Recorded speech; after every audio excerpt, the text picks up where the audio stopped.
more Sunday mind emission. The exercise we've been working on, the granularity exercise and the truth value exercise. We're still working on it, but we're working on it through a number of other techniques that have been posted on the internet, posted on YouTube in multiple forms, but we're still working on that unconsciously. Our unconscious minds are still very much working on truth value and granularity, with a few other things thrown in on the side. So keep that in mind, somewhere in the back of your head, that the truth value granularity grid is definitely worth considering as a way of mastering your internal processes and a way of mastering your internal representations. There are a lot of different ways to learn it, and there are a lot of different ways to self-apply it, which means, of course, we will have to be doing a degree of practicing, and we will have to be doing a degree of reaching out and reaching into other aspects of how other people approach things that maybe don't use this stuff in quite the same explicit way. I'm not sure if many of you are familiar with the work of Ross Jeffries. I know that Ross Jeffries has got to put it mildly, a mixed reputation. From, some people just love the guy and some people just hate the guy. I think that Ross has got some really interesting ways of approaching language patterns. And if you want to get a good crack at the language pattern sort of subfield of NLP that deals with language patterns and the kind of hypnotic language stuff, Ross Jeffries is probably a very worthwhile investment. Although I personally have zero interest in, the PUA model right now is of no personal interest to me. But the way that Ross uses language patterns to move around people's grids of truth, value, and granularity, or sort of internal reality and internal granularity, is really kind of interesting.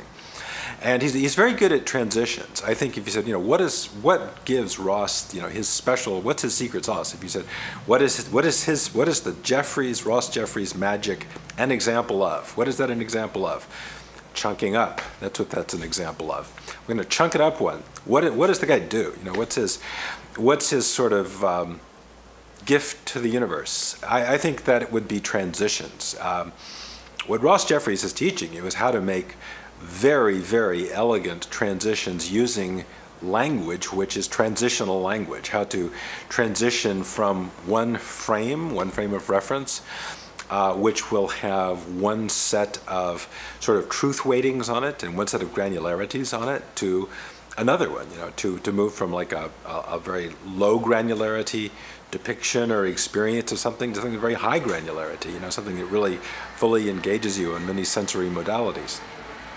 Or something move you, the picture that you're in, how you are being represented in somebody's reality system, say from being a low granularity, low truth value representation to a high granularity, high truth value representation. So it is a kind of interesting way of doing submodalities implicitly, implicit submodality work, in sort of the PUA idea of how to play with, work with, master those kind of transitions, in his case using PUA language. But I think if you want to get really good at learning those transitional maneuvers and learning those transitional pivots, these sort of pivot points of how you pivot on your feet, or you sort of pivot your mental center of gravity. If you want to use a really, really nice kind of Kino model, self-Kino model, where's the center of gravity of this thing? Is the center of gravity of this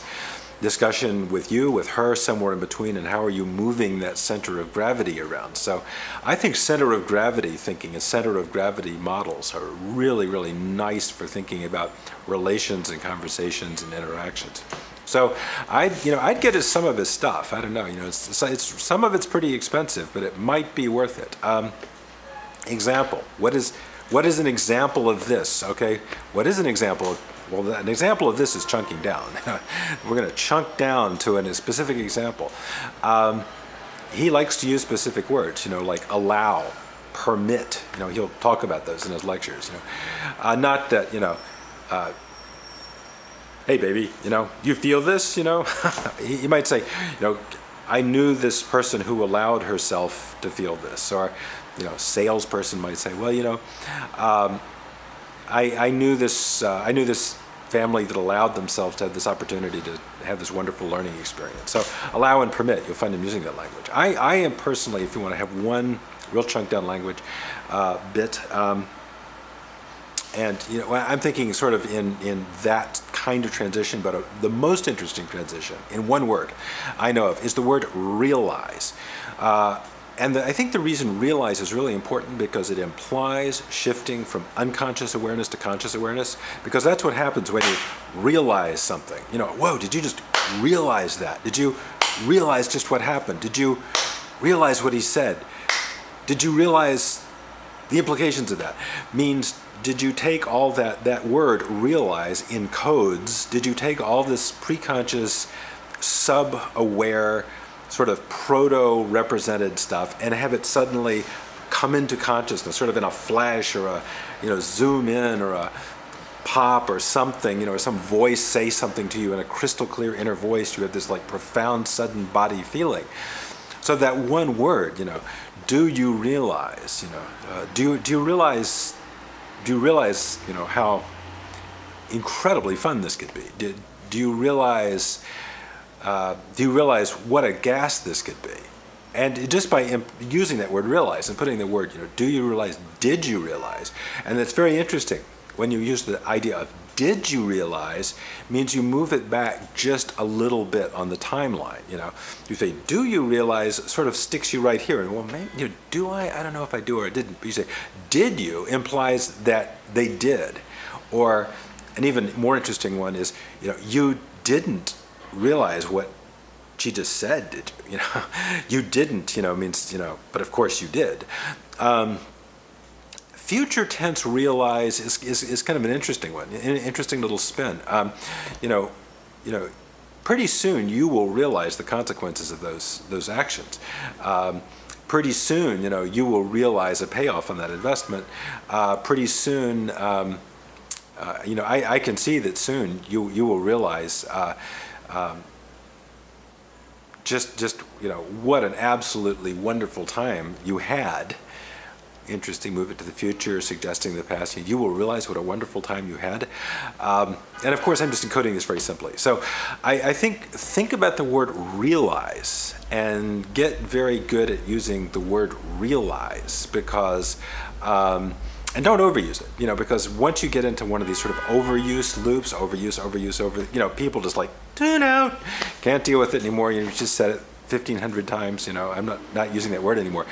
So save that for good moments. But I think, check out Ross for language patterns. Check out his stuff. He's even got some nice little things on the net. And think about that word realize. Do you realize what you just learned? Do you realize the value of what you just learned?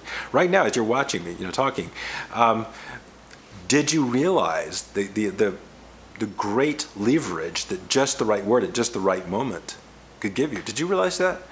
Well, I realize that my time is up, so I hope that you'll realize the value of looking at more of my stuff, and when you see it, you will realize that there are many levels of encoded teaching and training for your unconscious mind in everything that I do. And when you realize that, you will have the most wonderful feeling going through your entire body and mind that you are suddenly developing an awareness of planes of communication that you never realized were possible. Okay, later.